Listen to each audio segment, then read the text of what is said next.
Meus irmãos, vamos abrir nossas Bíblias em Lucas 10. Evangelho de Lucas, capítulo 10.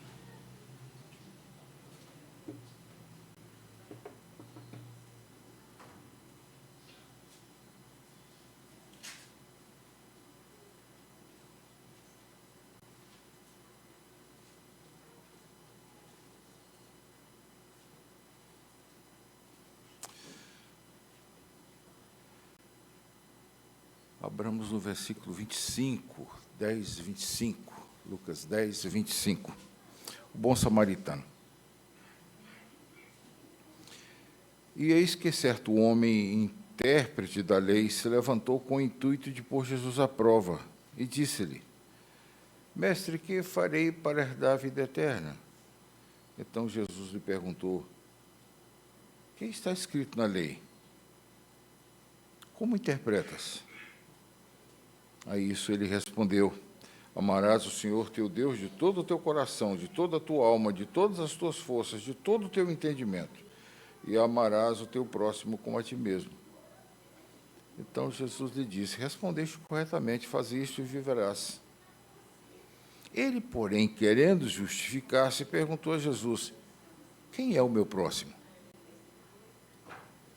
Jesus prosseguiu dizendo: Certo homem descia de Jerusalém para Jericó e veio cair na mão dos salteadores, os quais, depois de tudo lhe roubarem, lhe causarem muitos ferimentos, retiraram-se, deixando-o semi-morto.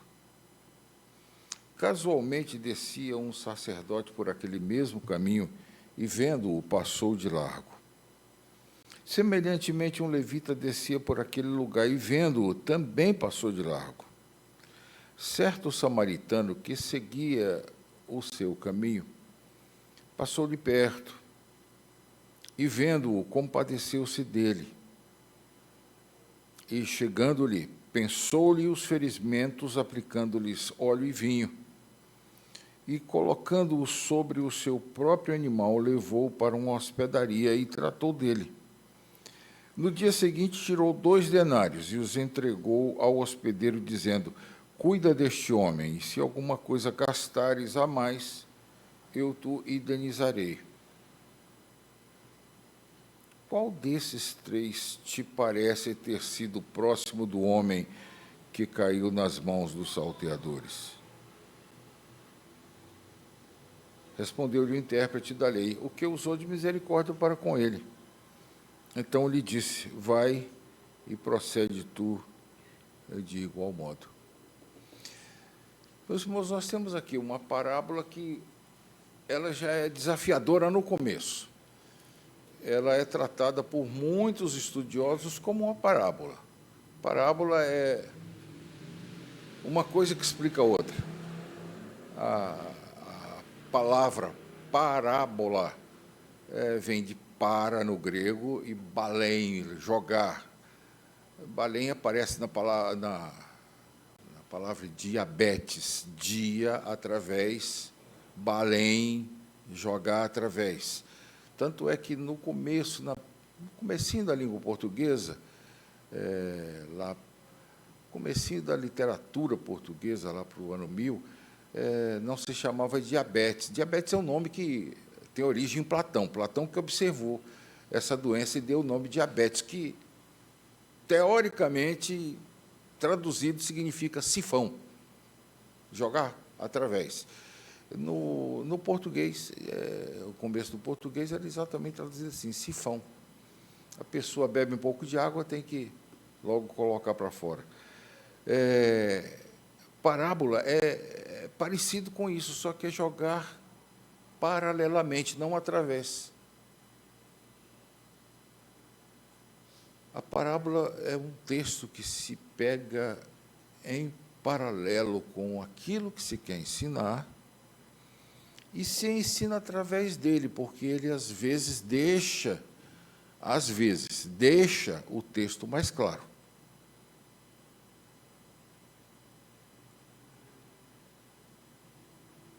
Desculpem, meus irmãos, só uma coisa. Eu conheci uma senhora que achava que diabetes era uma doença que tinha parte com o diabo, que eram as diabinhas, as diabetes que ficavam dentro do corpo da pessoa. Não tem nada a ver. Mas, voltando aqui, a primeira questão aqui é parábola? Ou é um caso que aconteceu, que Jesus ficou sabendo? Não existe na Escritura Sagrada um local que diga é uma parábola. Por exemplo, esse homem apareceu para o Senhor perguntando o que ele poderia fazer de bom para herdar a vida eterna. Você lembra que semana passada eu preguei a respeito do jovem rico, que apareceu diante do Senhor perguntando o que faria de bom para herdar a vida eterna? Ele esperava escutar de Jesus apenas elogio. Rapaz, você já faz muita coisa, você é tão abençoado por Deus que é rico. Não tem que se preocupar com isso, não. Mas Jesus deixou ele triste, ele saiu da presença do Senhor triste. Aqui chega um homem que é doutor da lei.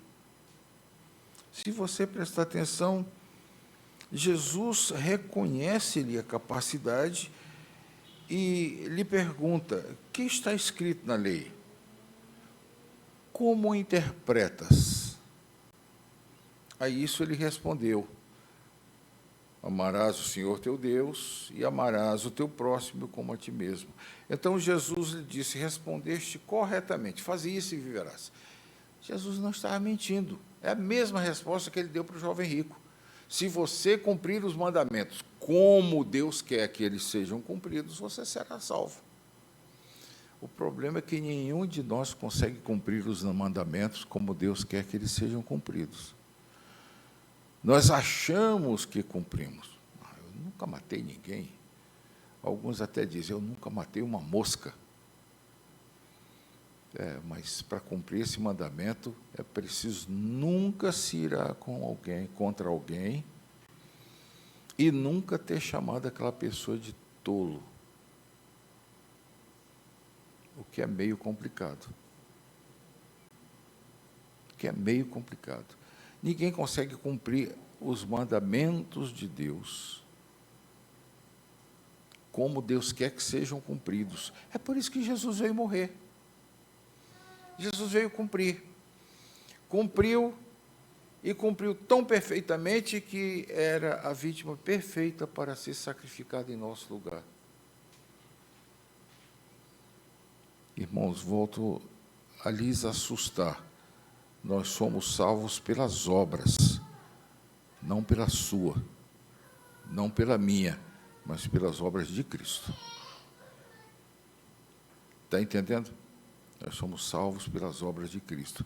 E Jesus disse a ele: vai, cumpre isso e viverás. O jovem rico retirou-se triste, porque não conseguia amar o próximo como a si mesmo e repartir com o seu próximo tudo que tinha.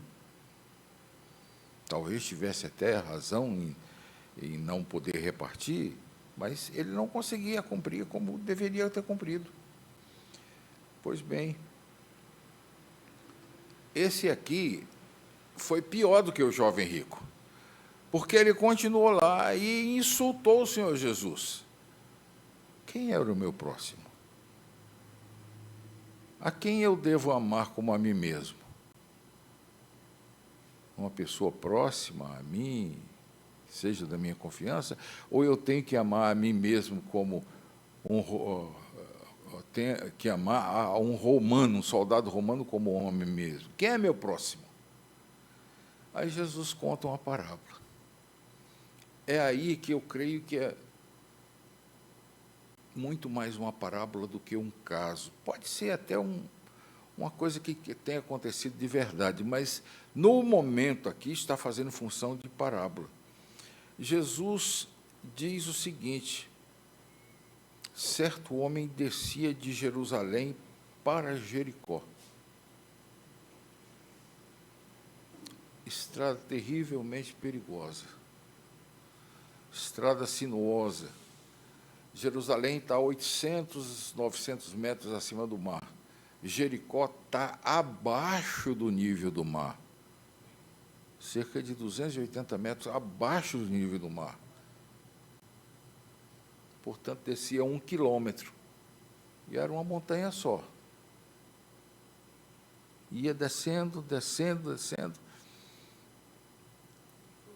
O jeito mais perfeito que eu achei para ilustrar isso foi com os jovens da igreja que eu pastoreava em Valadares. Eles tinham subido a Ibituruna na noite anterior e tinham descido na madrugada do domingo. Subi à noite pelo calor. Dormiram lá congelando e desceram de manhãzinha para vir à igreja, encerrar o encontro na igreja.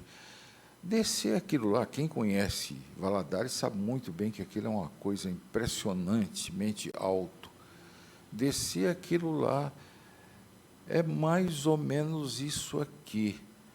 Talvez a estrada não seja tão íngreme, porque lá para descer o Ibituruna você tem que dar uma volta muito grande para descer numa descida razoável.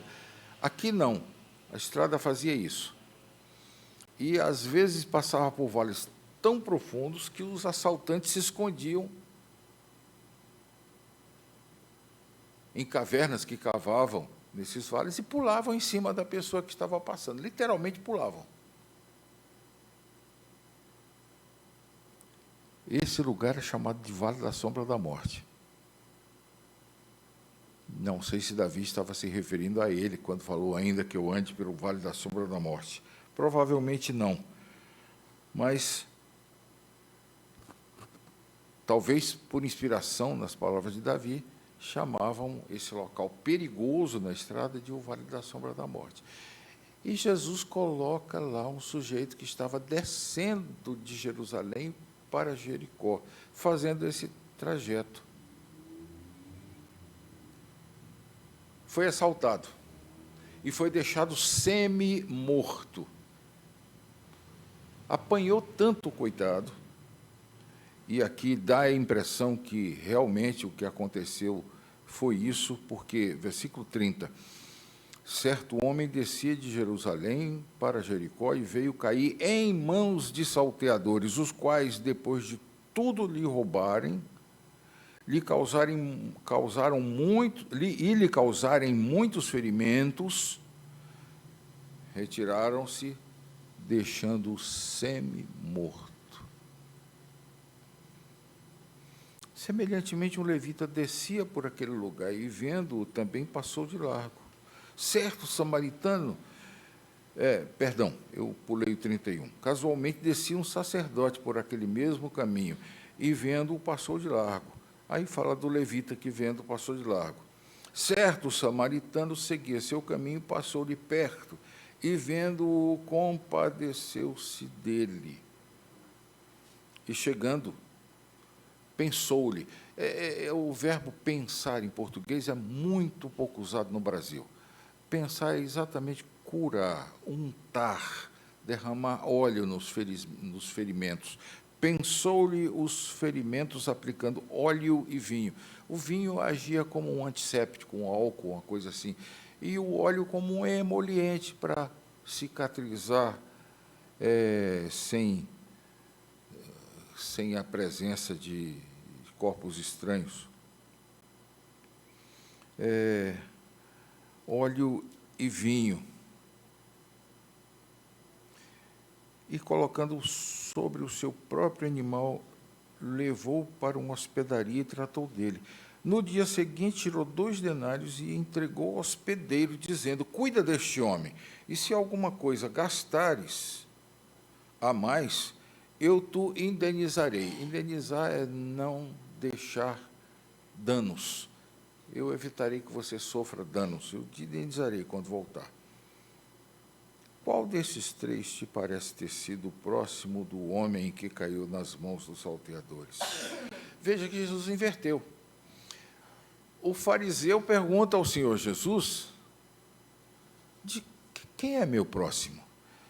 E Jesus responde no 36, qual desses três te parece ter sido próximo do homem? Jesus inverte. Não procure saber quem é o seu próximo, mas procure saber de quem você é próximo. Deixa a situação terrível. Porque se algumas vezes nós podemos excusar-nos de ajudar alguém usando o argumento do fariseu, quem é meu próximo? Ele não é meu próximo. É um doido. Ele não é meu próximo. Jesus inverte. De quem eu sou próximo? Meus irmãos, a lição da parábola é só essa. Entretanto, antes de aplicar diretamente a nós, eu quero gastar um pouquinho de tempo com vocês. Não é divagando, é mostrando como é que essa parábola já foi aplicada, para que a gente possa entender como nós não devemos fazer. Antes disso, observe, o sacerdote e o levita, tão recriminados hoje em dia. Eu conheço até músicas que põem rótulos no sacerdote, no levita, e é o Senhor Santidade, o Senhor Ética, e depois no samaritano chamam de o Senhor Compaixão, o Senhor Amor. Nada mais longe. O sacerdote e o levita estavam agindo corretamente. Se você procurar o livro de Números, capítulo 19, versículo 13, você vai ler: todo aquele que tocar em algum morto, cadáver de algum homem, e não se purificar, contamina o tabernáculo do Senhor. A purificação gastava 7 dias, uma semana. Então, nem o sacerdote, nem o levita podiam prestar socorro, porque não sabiam se ele estava vivo ou morto. Se estivesse morto... Aliás, tem um texto que fala de ferido também. Tem uma purificação exigida para quem ajuda um ferido. Só que tem um detalhe: eles estão descendo de Jerusalém para Jericó. Eles trabalhavam em Jerusalém. Meus irmãos, nunca se esqueça de que a única pessoa que morava, que permanecia no templo de Jerusalém o tempo todo, era o sumo sacerdote. Os sacerdotes e os levitas exerciam turnos mensais, de uma lua a outra. Começava um período lunar, todos compareciam. Você, no fundo, sabe disso. Você se lembra da descrição de Zacarias, pai de João Batista, que era do turno de Abias? Abias, muito tempo atrás, era o principal desse turno, que levou o nome dele. Até os dias de Zacarias, coisa de 800.000 anos depois, ainda estava lá o turno de Abias. No turno de Abias apareciam todos aqueles sacerdotes. Irmãos, na época da Páscoa, em que havia muito sacrifício e muito trabalho na semana inteira, o turno era muito maior, passava de 200 ou 300 sacerdotes e levitas. No turno comum, que não tinha festa, era só a rotina do dia a dia, a equipe geralmente era de 21 sacerdotes. Eles tinham terminado o seu turno, tanto é que eles já estavam voltando para Jericó. Ou seja, ficar impuro, mesmo que fosse por 7 dias, não lhes acarretaria tanto problema, porque eles iam para casa. Eles iam descansar. Ou iam voltar à vida normal, cada um trabalhando nas suas atividades, no seu campo, no seu comércio. Ou seja, ele ficaria impuro, sim, mas para entrar no santuário. Só que ele estava saindo do santuário. Eles agiram corretamente, mas eles não levaram em conta que eles teriam apenas uma amolação de ficar impuro sem poder exercer sua atividade, mas em casa. Entretanto, eles estão cobertos de razão, a lei dizia isso, não pode. Agora, o samaritano não tinha absolutamente nada a perder. Agora, veja, irmãos, Jesus aqui está sendo extremamente irônico. Quem vai socorrer o judeu assaltado é um samaritano. Samaritano que era desprezado. Quando Jesus era bebê ainda, houve uma revolta dos samaritanos. Isso que você viu recentemente do Hamas matando muita gente, sempre houve lá. Não chega ao ponto de crueldade de matar bebês no forno, mas sempre houve brigas. E no tempo que Jesus era bebê, é registrado por Joséfo que os samaritanos se revoltaram. Houve uma briga muito grande e, como vingança, os samaritanos foram ao cemitério, desenterraram muitos cadáveres e jogaram na esplanada do templo. O templo era véspera de Páscoa, o templo ficou impuro.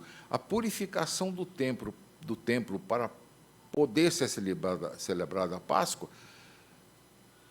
gastaria tantos dias que faria com que a Páscoa ficasse para 1 ou 2 semanas depois. A ira dos judeus foi terrível.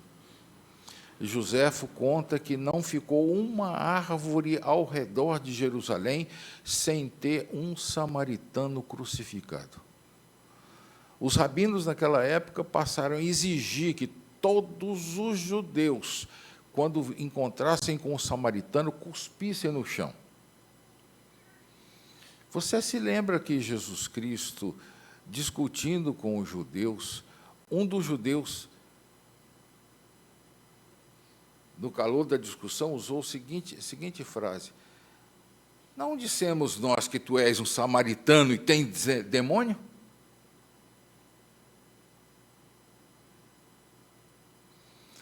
Ou seja, o conceito de samaritano era tão ruim, que quando o Senhor Jesus coloca o samaritano como aquele que presta socorro ao judeu, ele está colocando uma pessoa que jamais seria socorrida por um judeu. Mas é ele que vai socorrer o judeu.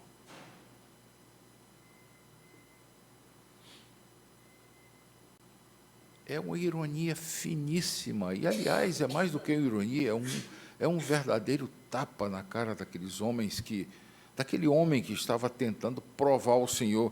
Lembre-se como o texto começa no versículo 25. Eis que certo homem, intérprete da lei, se levantou com o intuito de pôr Jesus à prova. O contexto é esse. Isso aqui era uma pegadinha, uma armadilha para o Senhor Jesus. E como é que o Senhor Jesus sai? Atacando de volta. É um samaritano que teve compaixão. Por isso, alguns acham que Jesus está usando como parábola um caso de fato acontecido. É um samaritano que teve compaixão e atendeu a um judeu igual vocês. Enquanto que os líderes religiosos de vocês passaram de largo. Ele se comprometeu e ajudou vocês. O samaritano não considerou qualquer coisa além de ajudar. Colocou à disposição seu tempo, suas habilidades, sua montaria e seu dinheiro. Está certo que naqueles dias não era muito difícil encontrar alguém que soubesse fazer curativos, soubesse fazer asepsia de um ferimento. Talvez hoje, talvez todos nós saibamos alguma coisa, pelo menos Na minha infância, a gente sabia, quando se cortava, lá vinha o ardedor, que era o mertiolate. A gente não sabia o que doía mais, se era o corte, a esfoladura ou passar mertiolate. Não, mertiolate não. Às vezes o álcool era menos ardido do que o mertiolate. Mas hoje nem o mertiolate arde mais, né? Pois bem, levando em conta isso, irmãos, vamos prestar atenção em como essa parábola foi entendida. Lá para o ano 300, 200, 300, Orígenes, sujeito extremamente sério no seu cristianismo, mas meio doido. Orígenes entendeu o seguinte: isso aqui é uma parábola que tem que ser entendida alegoricamente. O judeu caído, o homem caído na estrada, representava Adão. Jerusalém é o paraíso e Jericó é o mundo. Lembram-se que Adão saiu do paraíso e, pelo seu pecado, foi parar no mundo. Os ladrões são demônios. Do jeito que Adão foi tentado e caiu, aqui os ladrões representam demônios que fizeram isso com esse homem. O sacerdote é a lei. A lei passou por perto de Adão, mas não atreveu-se a chegar nele, ficou longe. O levita são os profetas, que também não chegaram perto de Adão. E o samaritano é Jesus. É notável observar isso, que Jesus é colocado como aquele que é rejeitado por todos os judeus. E, de fato, ele foi rejeitado pelos judeus. As feridas que o homem recebeu são a desobediência. A montaria é o próprio corpo do Senhor Jesus. A hospedaria, que aceita todos que desejam entrar lá, é a igreja. Jesus levou o homem, corpo do Senhor Jesus é corpo físico, a natureza humana. Jesus levou o homem para a igreja. E os 2 denários significam, Orígenes dizia, o pai e o filho. O dono da hospedaria é o chefe da igreja. No tempo de Orígenes, o Papa ainda não havia emergido como chefe da igreja. O Papa ainda era conhecido apenas como o bispo de Roma. Era o chefe da igreja, a quem o seu cuidado foi confiado. E o fato de o samaritano prometer que vai retornar representa a segunda vinda de Cristo. Repare que ele tenta encaixar cada coisa no seu lugar. Entretanto, onde é que pode, depois de uma interpretação dessa, você dizer, vai tu e faze o mesmo, como Jesus disse para o fariseu? Percebeu?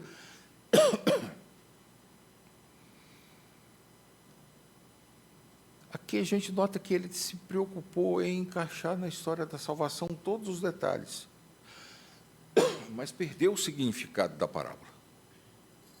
Perdeu completamente. O significado da parábola é de quem eu sou próximo.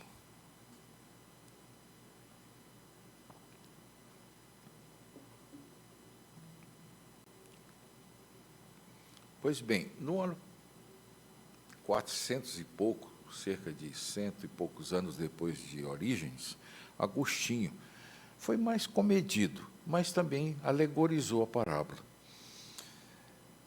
Agostinho começa dizendo, o bom samaritano é Jesus Cristo, o nosso Redentor, que ele nos encontra praticamente mortos, cuida das nossas feridas, nos entrega a igreja, que é a hospedaria, dá ao hospedeiro 2 moedas de prata, os 2 sacramentos, e promete retornar. Ele não entrou em tantos detalhes assim, ele foi mais suave na interpretação da parábola. O problema é que perdeu o sentido da parábola. vai tu e faz o mesmo. Alguns anos atrás, 2 anos atrás, chegou no Brasil uma série americana chamada The Chosen. Eu sei que muitos assistem. Eu já assisti todos os capítulos que podia assistir, porque de vez em quando alguém está me perguntando alguma coisa. Tem algumas coisas nela que eu fico impressionado com a esperteza com que o diretor, o roteirista, encontraram para resolver certos problemas. A cura da mulher com fluxo de sangue é uma coisa impressionante, é difícil ficar sem chorar. A ressurreição da filha de Jairo também é impressionante. Mas como é uma série de esquerda, completamente esquerdista, o que fizeram com essa parábola? Jesus procura não levita, não sacerdote, não homem que foi assaltado, muito menos o samaritano. Na série, Jesus procura o ladrão que assaltou e fica um tempo com a família do ladrão e descobre que ele assaltou porque ele estava em extrema pobreza, não conseguia sustentar sua família. Tese da esquerda. E Jesus o consola dizendo, ele não morreu. O homem, ele não morreu. E o ladrão tem uma crise de choro. Vocês estão vendo, irmãos? Cada um ajeita do seu jeito, mas foge ao sentido da parábola. A parábola está aqui para dizer o seguinte: nunca pergunte quem é o meu próximo. Pergunte de quem eu sou próximo. Quem é que está contando comigo? Esse é o ponto certo da parábola. Aí você diz, mas isso é muito complicado, porque muitas vezes nós não conseguimos ajudar alguém. Meu irmão, não é obrigado você ajudar toda pessoa que lhe bater na frente. Se bem que o mandamento do Senhor é dar todo o que te pede. O problema é se você não tiver para dar. Você não é obrigado. Mas você é obrigado a considerar que você pode ser o próximo da pessoa menos provável que possa ser. Pode ser que seu vizinho, que você encontra todo dia ao sair de casa, nas escadas ou no elevador, esteja precisando de uma coisa que você pode ajudar. Pode ser que você seja próximo de uma pessoa que está precisando de ouvir as novas do Evangelho, e você pode pregar. Há coisa mais necessária do que a salvação eterna? Mas quantas vezes, irmãos, e eu uso o pronome nós porque eu quero me incluir aqui, quantas vezes nós, em um táxi ou no Uber, discutimos tudo, até sobre o novo estádio do Atlético Mineiro, até sobre a vitória disso, a vitória daquilo, ou se foi interessante isso, ou a ciclovia que estão fazendo, matando Afonso Pena. E esquecemos de dizer o quanto é importante que a pessoa tenha Cristo em sua vida. Está percebendo? Não é quem é meu próximo, de quem eu sou próximo. Essa é a verdadeira situação. Agora, se lembrem de uma coisa. O Senhor Jesus conhece não apenas a nossa situação, como as desculpas que nós damos para fugir das nossas responsabilidades. Ele conhecia do jovem rico, ele conhecia desse homem aqui, desse doutor da lei. Ele não conhecerá as suas? Ele não conhecerá as minhas? Então estou perdido. Não. A minha graça te basta. É nessa hora que nós nos colocamos nas mãos do Senhor Jesus e dizemos: Senhor, tem misericórdia de mim. Me ajuda a fazer aquilo que eu preciso fazer. Mas quando eu não conseguir, me ajuda a descansar na tua graça.